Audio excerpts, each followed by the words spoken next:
Alright, so got it all in there.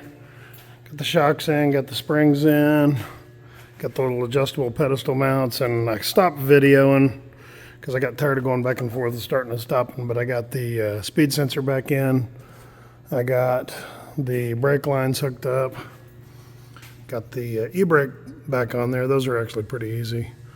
I learned that if you just pop off this little E-clip inside, oh, there's fluid right there. Maybe I didn't wipe that off. I kind of cranked a little bit too tight on that. I hope I didn't break that bolt. Worst case scenario, I do have another from the old rear end if I have to. But anyway, pull this little E-clip off right here and slide that out, and then you just take a pair of like vice grips, pull it real hard, and you can fit it right over the little deal. So got that back on. Drive line's back in it. And so now we just got to see if the rear end's any good. So 373 locker, we'll see if she is for real. And I got a couple more things to button up on it. I couldn't put the sway bar on by myself because the bolts are too hard to line up. But tomorrow I'll get somebody to help me with that. Then I'll see what it looks like on the ground. The only problem is I still have that bent wheel, so I can't really.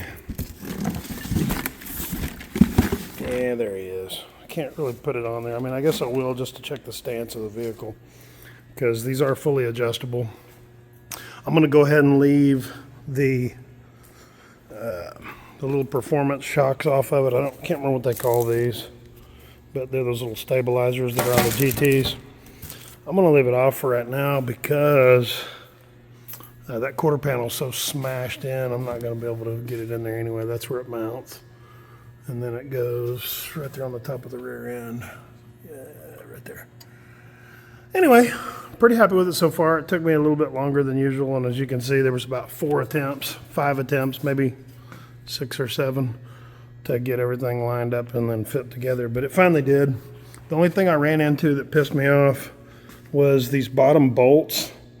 I don't know if the old control arms were a different size bolt or whatever, but I had to waller the holes out a little bit for these bigger bolts to go in there, but I wanted the bigger bolts in it, so I had to waller them out. I don't know why I had to do that. I hope that don't bite me in the rear later. But other than that, I just need to finish putting it together and then give her a test drive. So next video, I'll try to get it all put together and on the ground, and we'll check it out and see. But a 373 locker, hopefully, crossing fingers that she's not a turd, and if it sounds good and runs good, I'll check it. I probably ought to go ahead and check the fluid on it anyway. It's got these really cool little drain, and then there's the little fill area. But anyway, we'll get her up and running, see what happens on the next one. Thanks for watching.